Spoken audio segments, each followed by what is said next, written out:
The Symposium, by Plato, translated by Benjamin Jowett, Section 3.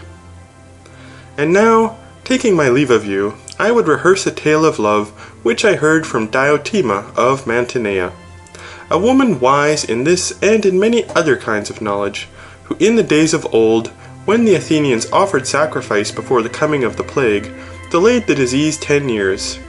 She was my instructress in the art of love, and I shall repeat to you what she said to me, beginning with the admissions made by Agathon, which are nearly, if not quite the same, which I made to the wise woman when she questioned me.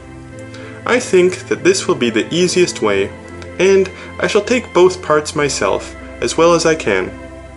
As you, Agathon, suggested, I must speak first of the being and nature of love, and then of his works. First I said to her, in nearly the same words which he used to me, that love was a mighty god, and likewise fair, and she proved to me, as I proved to him that, by my own showing, love was neither fair nor good. What do you mean, Diotima? I said. Is love then evil and foul? Hush, she cried. Must that be foul which is not fair? Certainly, I said. And is that which is not wise ignorant? Do you not see that there is a mean between wisdom and ignorance? And what may that be? I said. Right opinion, she replied, which, as you know, being incapable of giving a reason, is not knowledge, for how can knowledge be devoid of reason, nor again ignorance, for neither can ignorance attain the truth, but is clearly something which is a mean between ignorance and wisdom. Quite true, I replied. Do not then insist, she said, that what is not fair is of necessity foul, or what is not good, evil, or infer that because love is not fair and good he is therefore foul and evil, for he is in a mean between them. Well, I said, love is surely admitted by all to be a great god. By those who know, or by those who do not know? By all. And how, Socrates, she said with a smile, can love be acknowledged to be a great god by those who say that he is not a god at all?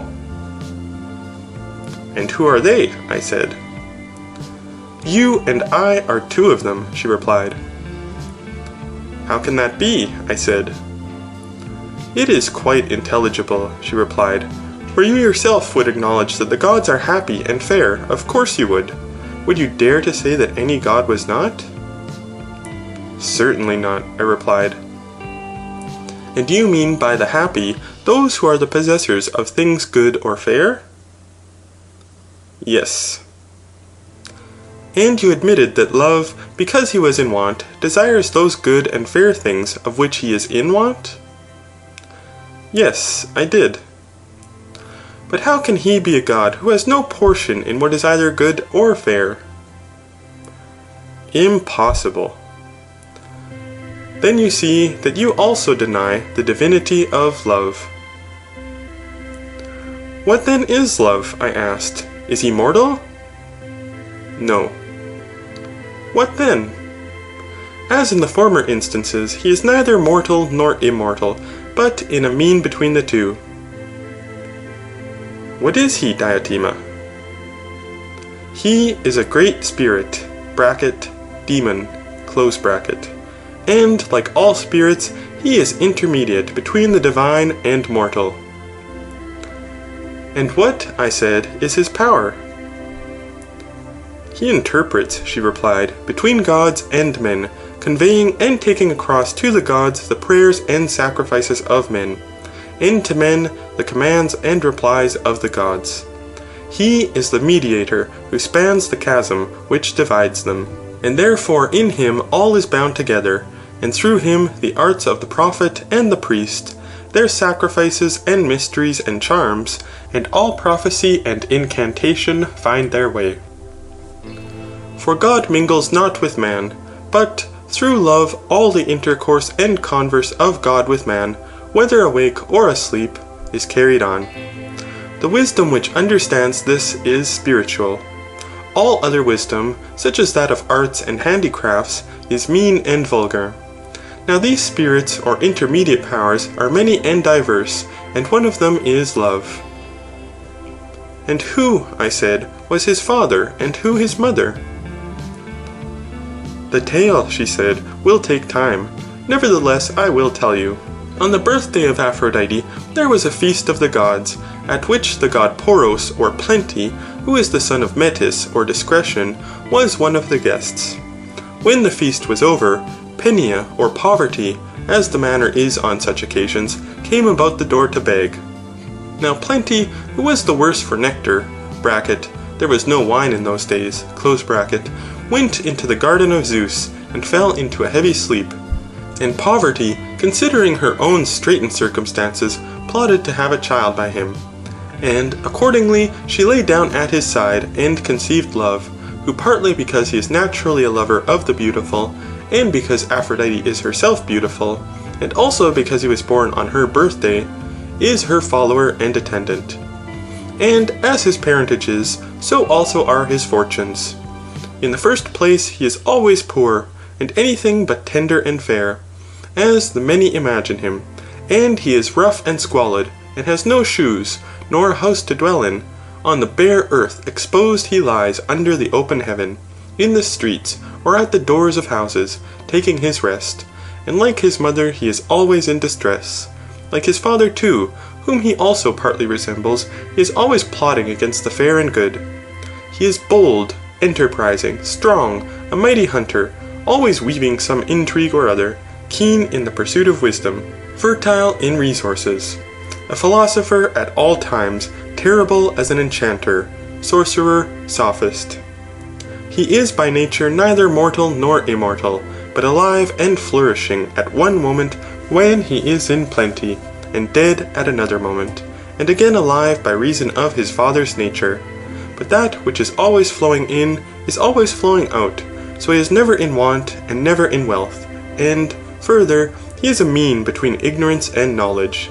The truth of the matter is this: no god is a philosopher or seeker after wisdom, for he is wise already.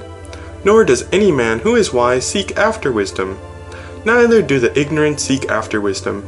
For herein is the evil of ignorance, that he who is neither good nor wise is nevertheless satisfied with himself. He has no desire for that of which he feels no want. But who then, Diotima, I said, are the lovers of wisdom, if they are neither the wise nor the foolish? A child may answer that question, she replied. They are those who are in a mean between the two.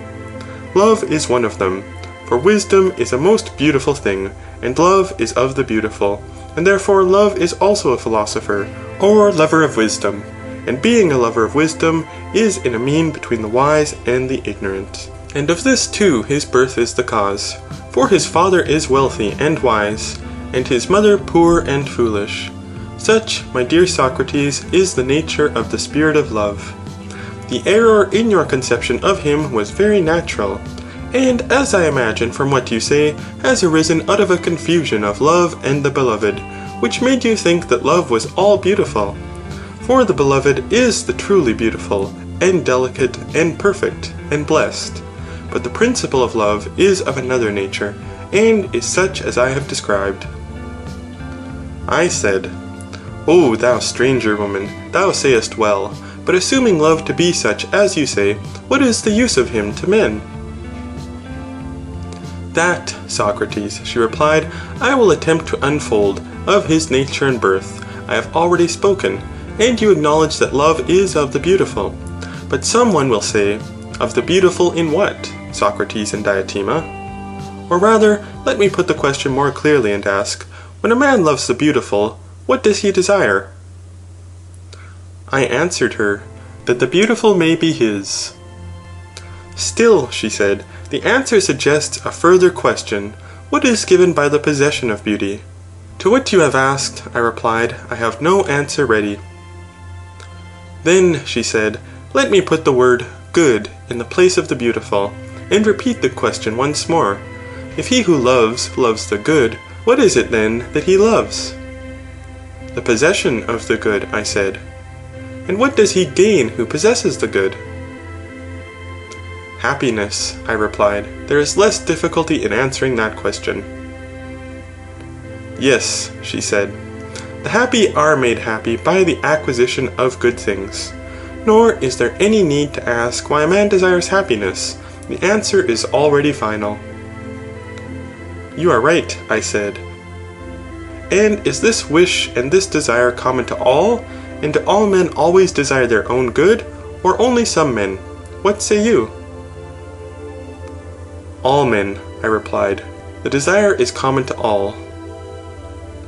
Why then, she rejoined, are not all men, Socrates, said to love, but only some of them, whereas you say that all men are always loving the same things? I myself wonder, I said, why this is. There is nothing to wonder at, she replied. The reason is that one part of love is separated off and receives the name of the whole, but the other parts have other names. Give an illustration, I said. She answered me as follows.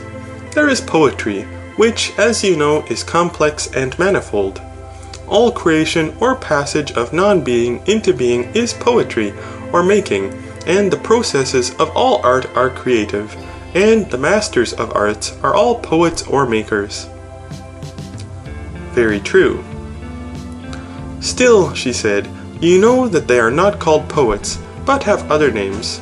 Only that portion of the art which is separated off from the rest, and is concerned with music and meter, is termed poetry, and they who possess poetry in this sense of the word are called poets.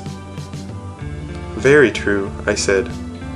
And the same holds of love, for you may say generally that all desire of good and happiness is only the great and subtle power of love, but they who are drawn towards him by any other path, whether the path of money-making, or gymnastics, or philosophy, are not called lovers.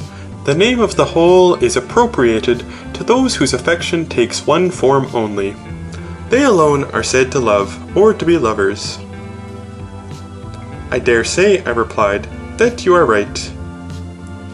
Yes, she added, and you hear people say that lovers are seeking for their other half, but I say that they are seeking neither for the half of themselves, nor for the whole, unless the half or the whole be also a good, and they will cut off their own hands and feet and cast them away, if they are evil, for they love not what is their own, unless perchance there be someone who calls what belongs to him the good, and what belongs to another the evil.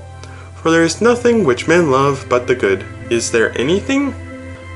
Certainly, I should say, that there is nothing. Then, she said, the simple truth is that men love the good. Yes, I said. To which must be added that they love the possession of the good? Yes, that must be added. And not only the possession, but the everlasting possession of the good?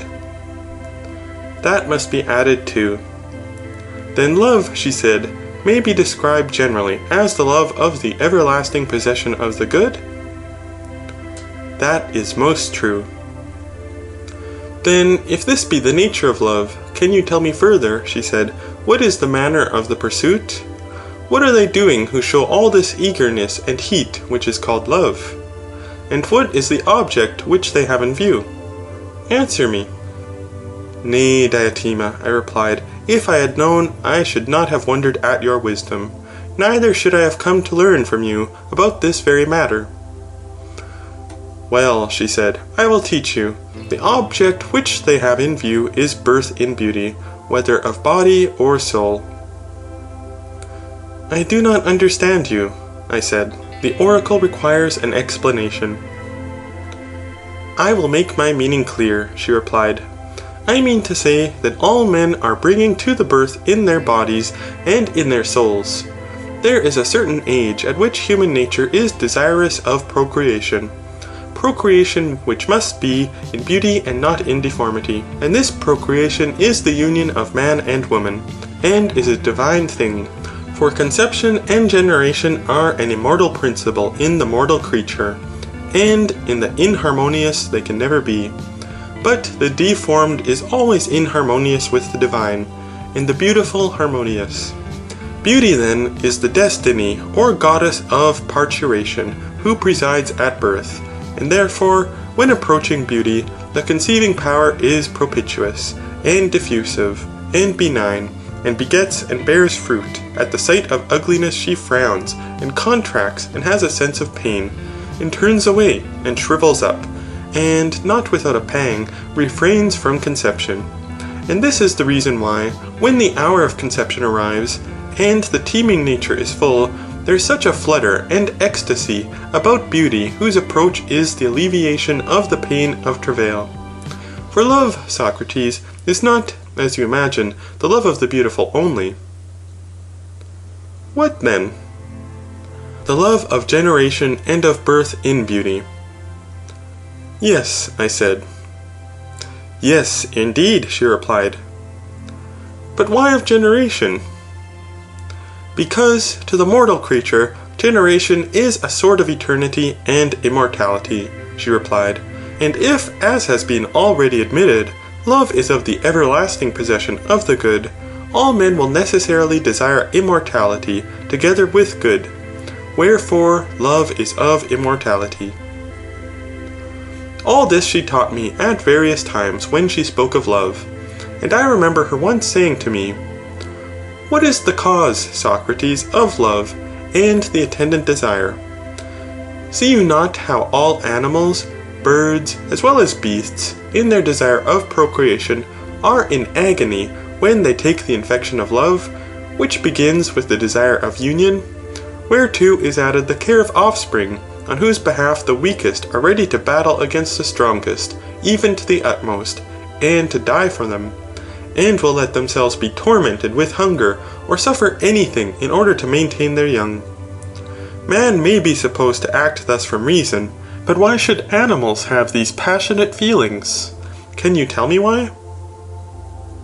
Again I replied that I did not know. She said to me, "And do you expect ever to become a master in the art of love, if you do not know this?" "But I have already told you, Diotima, that my ignorance is the reason why I come to you, for I am conscious that I want a teacher. Tell me then the cause of this, and of the other mysteries of love." "Marvel not," she said, "if you believe that love is of the immortal, as we have several times acknowledged, for here again, and on the same principle too, the mortal nature is seeking, as far as is possible, to be everlasting and immortal, and this is only to be attained by generation, because generation always leaves behind a new existence in the place of the old. Nay, even in the life of the same individual, there is succession, and not absolute unity. A man is called the same, and yet, in the short interval which elapses between youth and age, and in which every animal is said to have life and identity, he is undergoing a perpetual process of loss and reparation. Hair, flesh, bones, blood, and the whole body are always changing, which is true not only of the body, but also of the soul, whose habits, tempers, opinions, desires, pleasures, pains, fears, never remain the same in any one of us, but are always coming and going, and equally true of knowledge. And what is still more surprising to us mortals, not only do the sciences in general spring up and decay, so that in respect of them we are never the same, but each of them individually experiences a like change. For what is implied in the word recollection, but the departure of knowledge, which is ever being forgotten, and is renewed and preserved by recollection, and appears to be the same, although in reality new, according to that law of succession by which all mortal things are preserved. Not absolutely the same, but by substitution, the old worn out mortality leaving another new and similar existence behind, unlike the divine, which is always the same, and not another? And in this way, Socrates, the mortal body, or mortal anything, partakes of immortality, but the immortal in another way. Marvel not then at the love which all men have of their offspring, for that universal love and interest is for the sake of immortality." I was astonished at her words, and said, "Is this really true, O thou wise Diotima?" And she answered with all the authority of an accomplished sophist, "Of that, Socrates, you may be assured. Think only of the ambition of men, and you will wonder at the senselessness of their ways, unless you consider how they are stirred up by the love of an immortality of fame. They are ready to run all risks, greater far than they would have run for their children, and to spend money, and undergo any sort of toil, and even to die, for the sake of leaving behind them a name which shall be eternal. Do you imagine that Alcestis would have died to save Admetus, or Achilles to avenge Patroclus, or your own Gorgias in order to preserve the kingdom for his sons, if they had not imagined that the memory of their virtues, which still survives among us, would be immortal? Nay, she said, I am persuaded that all men do all things, and the better they are, the more they do them, in hope of the glorious fame of immortal virtue, for they desire the immortal. Those who are pregnant in the body only betake themselves to women, and beget children. This is the character of their love. Their offspring, as they hope, will preserve their memory, and giving them the blessedness and immortality which they desire in the future.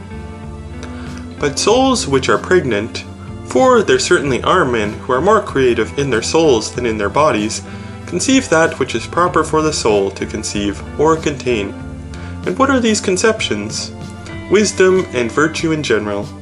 And such creators are poets and all artists who are deserving of the name inventor.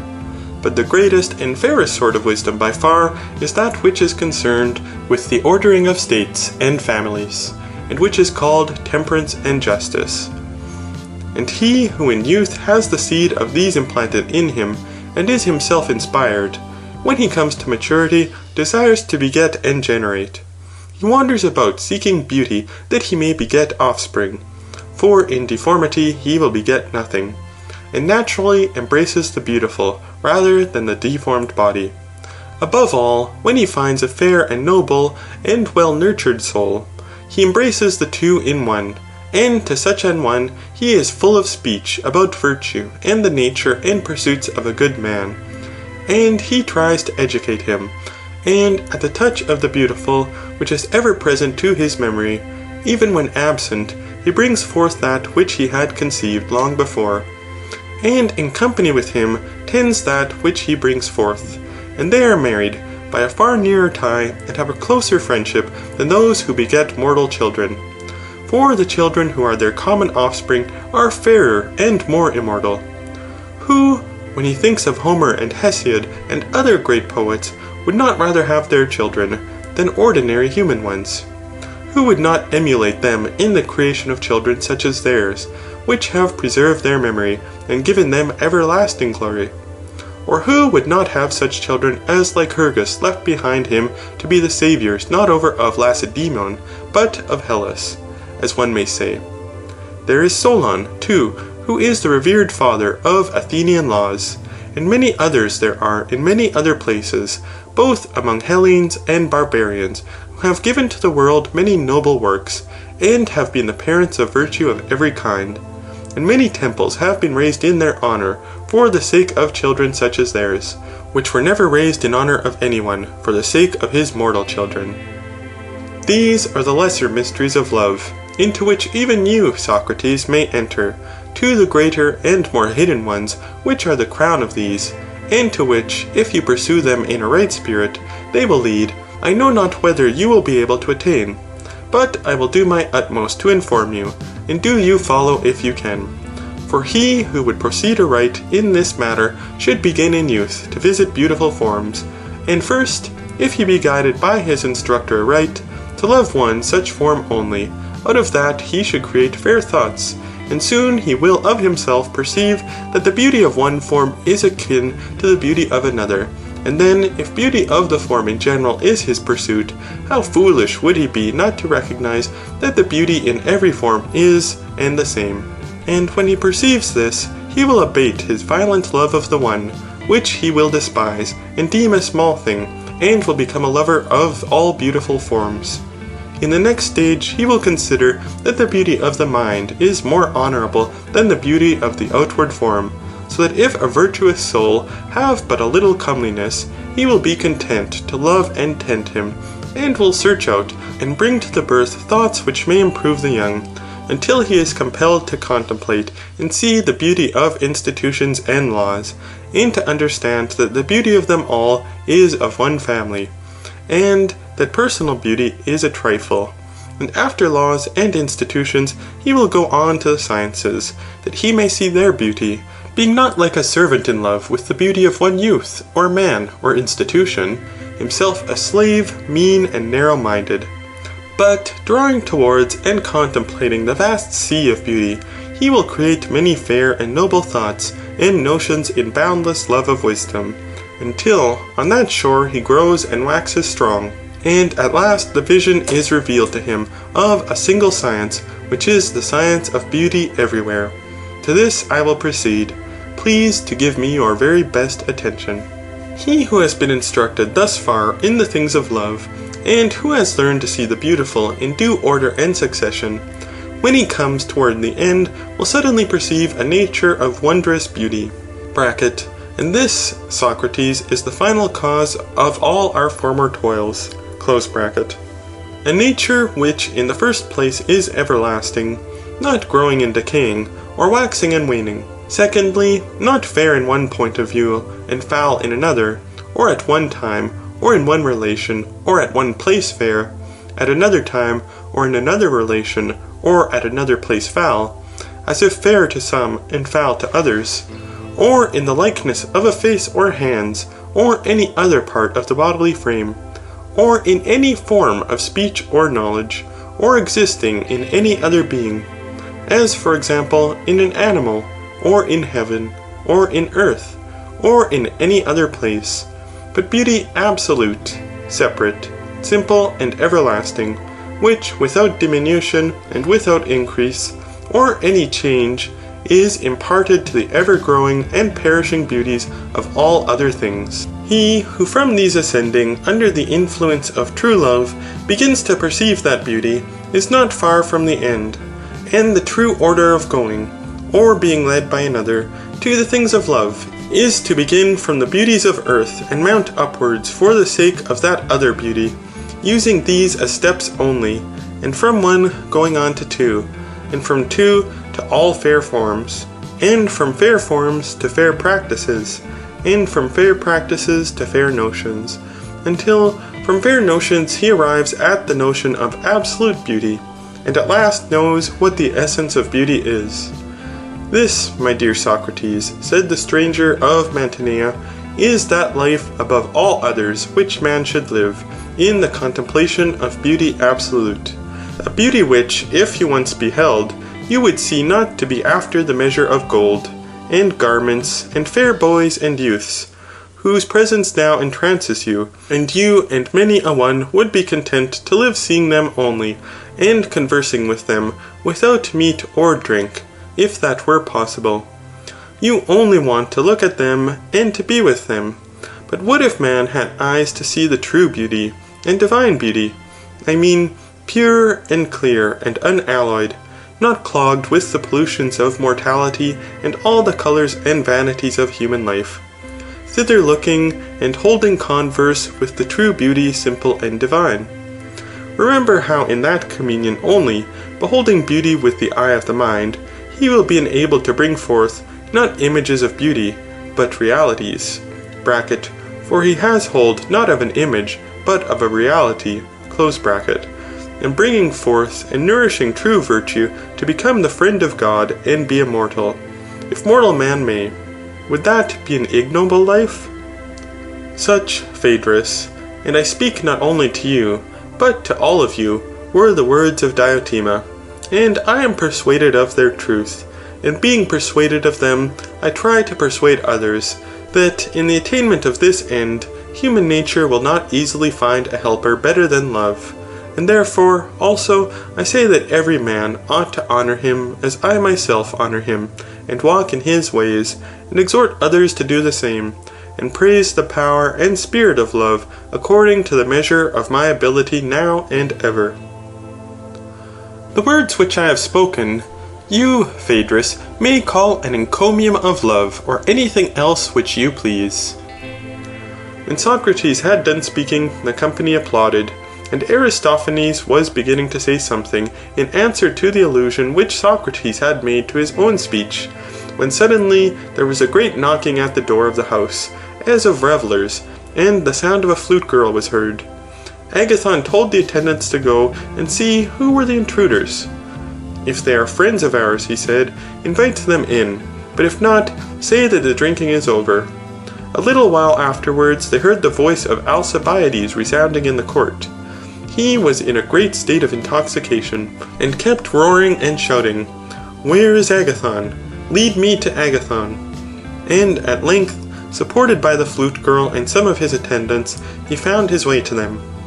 "Hail, friends," he said, appearing at the door crowned with a massive garland of ivy and violets, his head flowing with ribbons. "Will you have a very drunken man as a companion of your revels, or shall I crown Agathon, which was my intention in coming, and go away?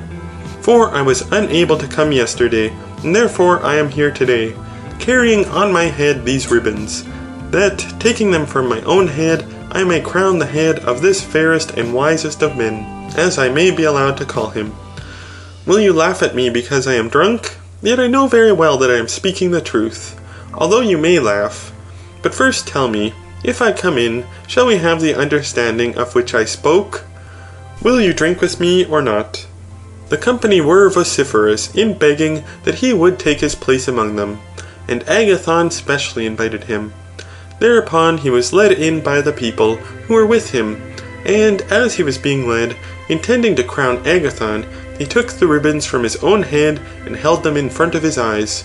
He was thus prevented from seeing Socrates, who made way for him, and Alcibiades took the vacant place between Agathon and Socrates, and in taking the place he embraced Agathon and crowned him. "Take off his sandals," said Agathon, "and let him make a third on the same couch." "By all means, but who makes the third partner in our revels?" said Alcibiades, turning round and starting up as he caught sight of Socrates. "By Heracles," he said, "what is this? Here is Socrates always lying in wait for me, and always, as his way is, coming out at all sorts of unsuspected places. And now, what have you to say for yourself?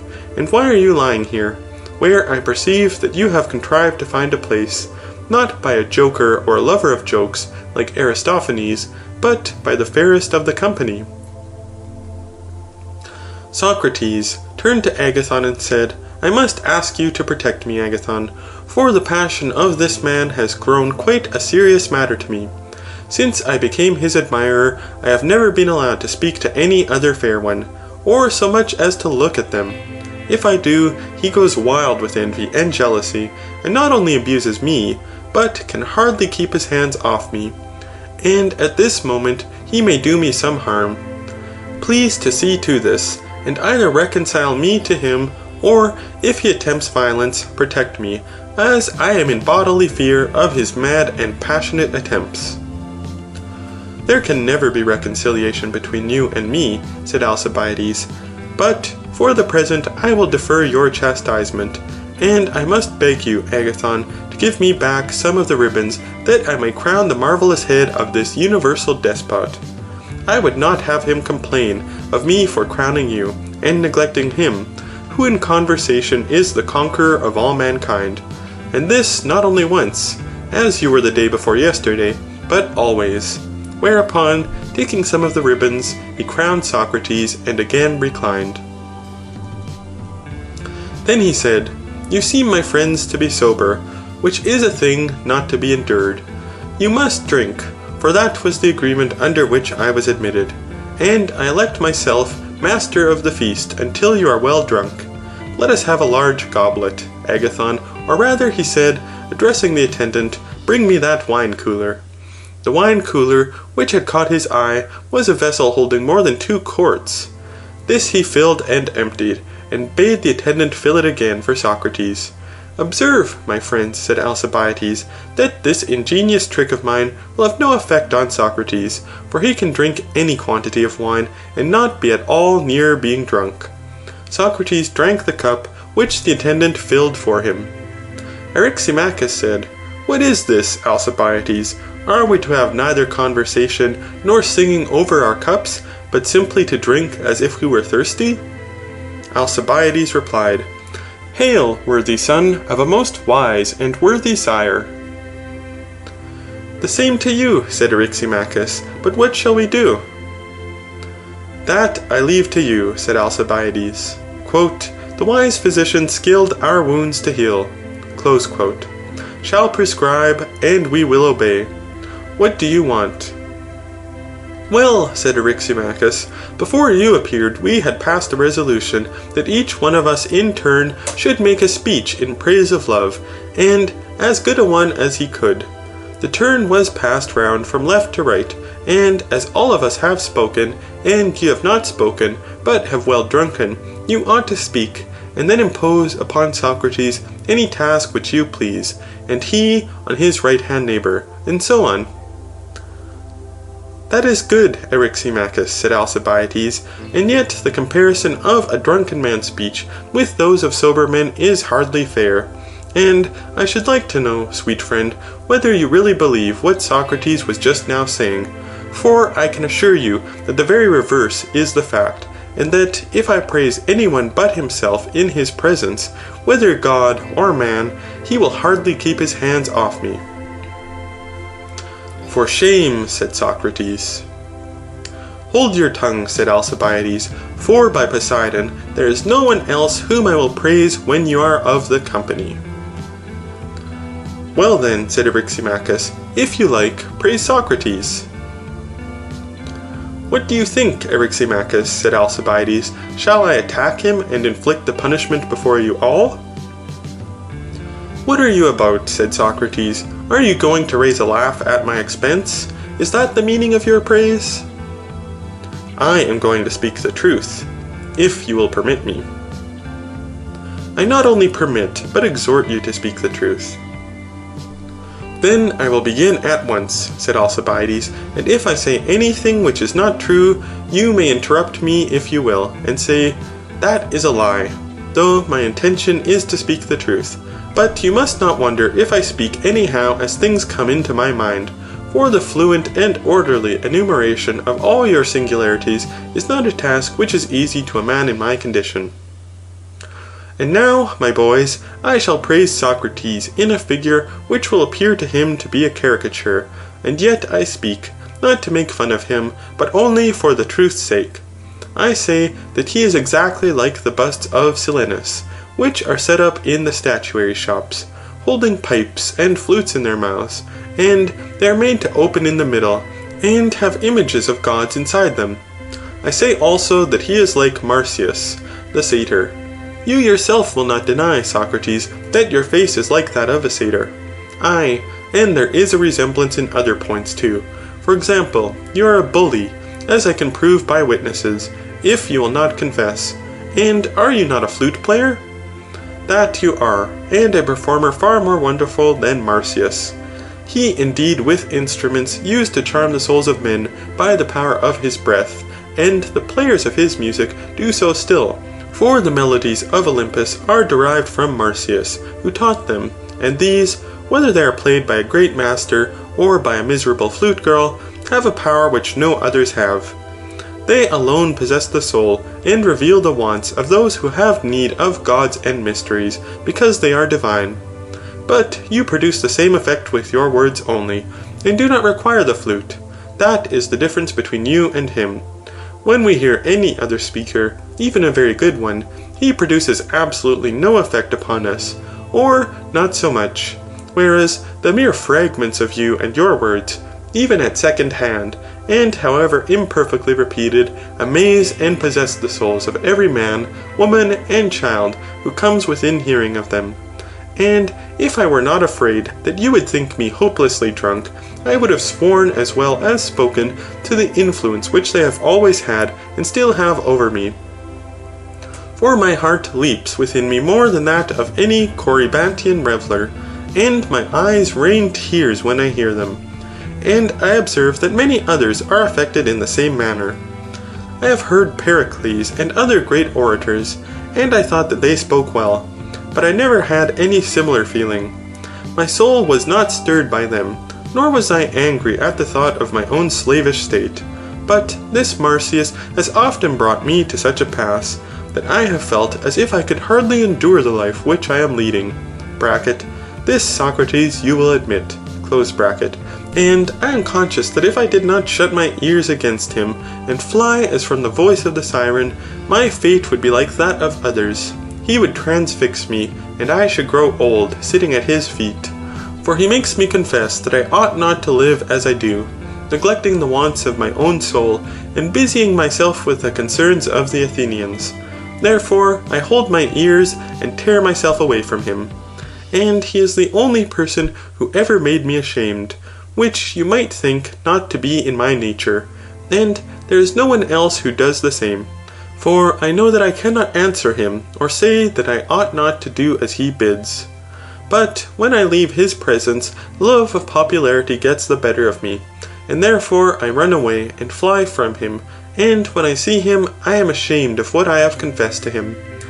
Many a time have I wished that he were dead, and yet I know that I should be much more sorry than glad if he were to die, so that I am at my wit's end.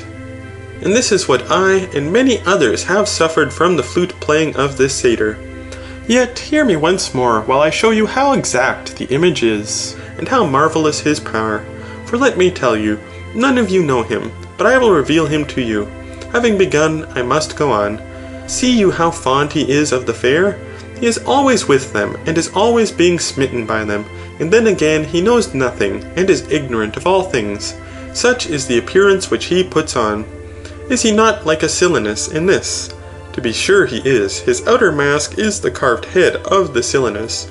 But, O my companions in drink, when he is opened, what temperance there is residing within.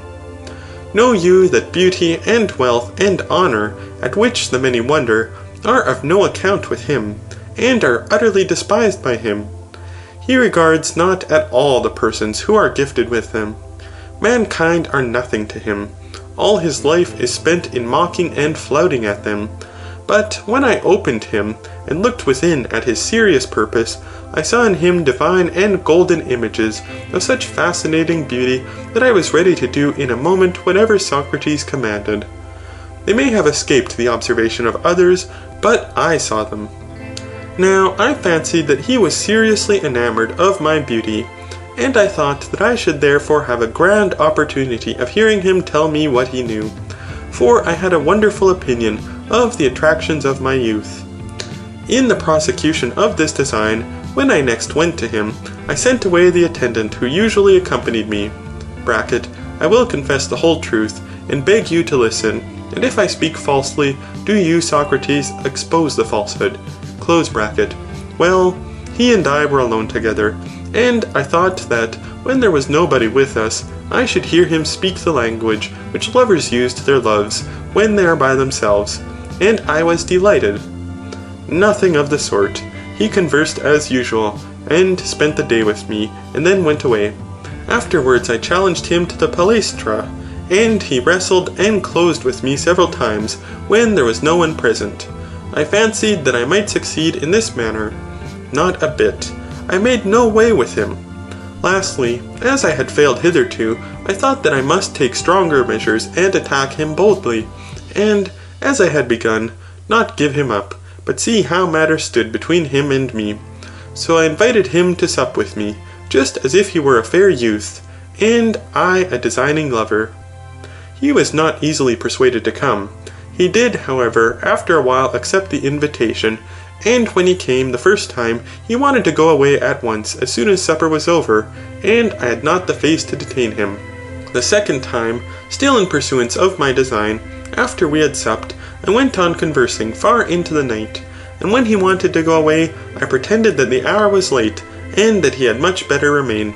So he lay down on the couch next to me, the same on which he had supped, and there was no one but ourselves sleeping in the apartment. All this may be told without shame to anyone, but what follows I could hardly tell you if I were sober. Yet, as the proverb says, in vino veritas, whether the boys or without them, and therefore I must speak. Nor again should I be justified in concealing the lofty actions of Socrates when I come to praise him. Moreover, I have felt the serpent's sting, and he who has suffered, as they say, is willing to tell his fellow sufferers only, as they alone will be likely to understand him, and will not be extreme in judging of the sayings or doings which have been wrung from his agony.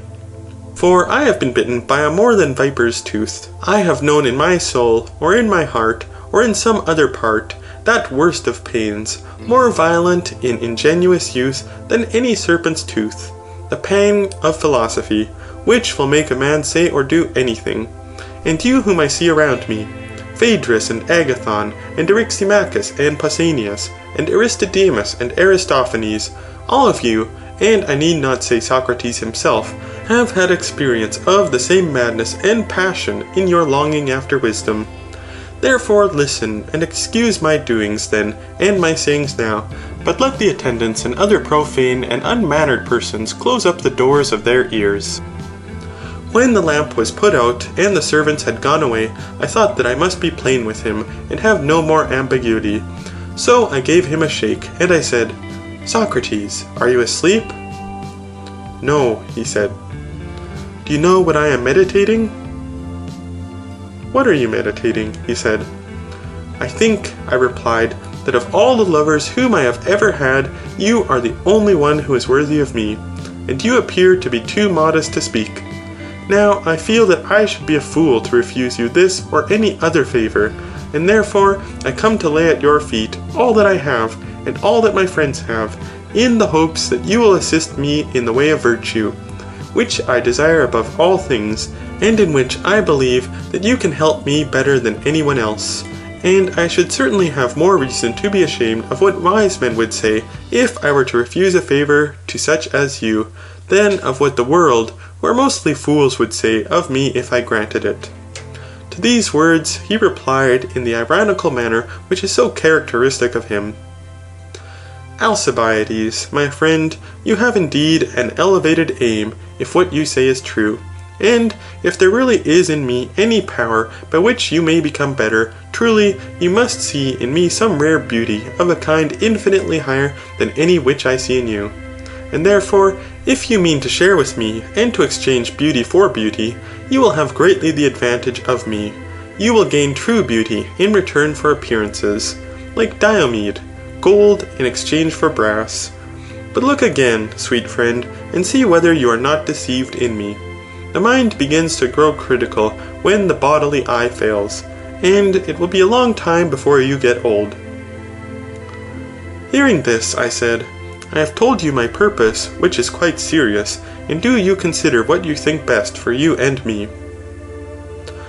That is good, he said. At some other time, then, we will consider and act as seems best about this and other matters.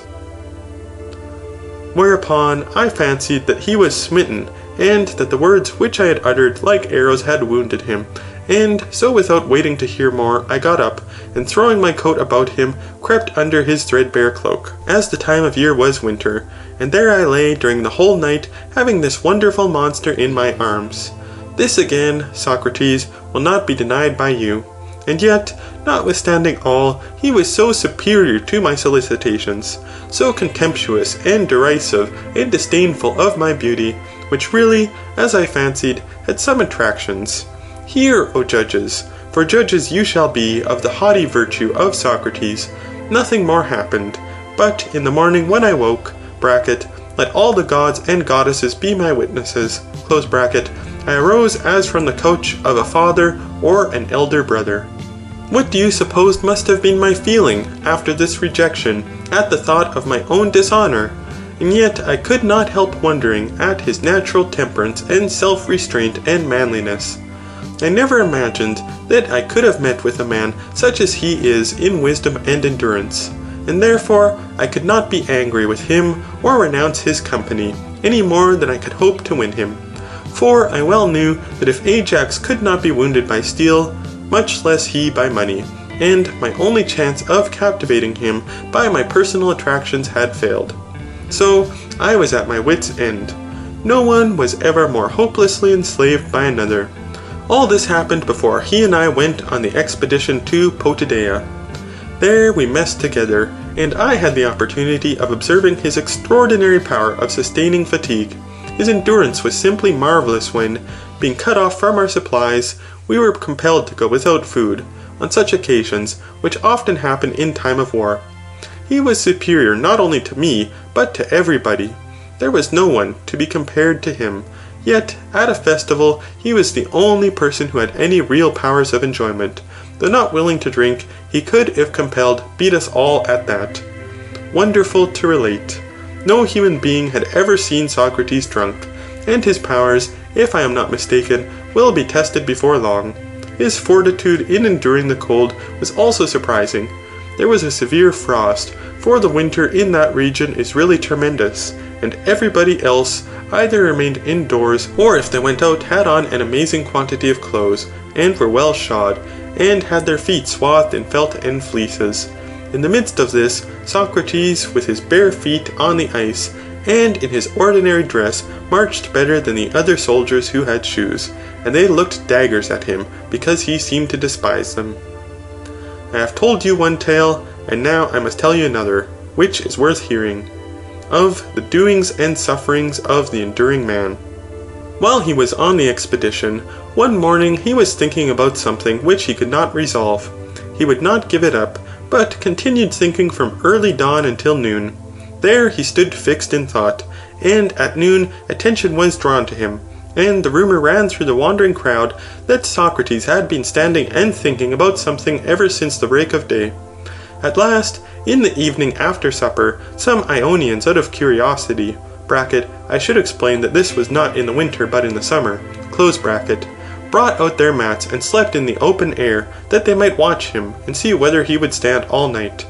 There he stood until the following morning, and with the return of light he offered up a prayer to the sun, and went his way. I will also tell, if you please, and indeed I am bound to tell, of his courage in battle.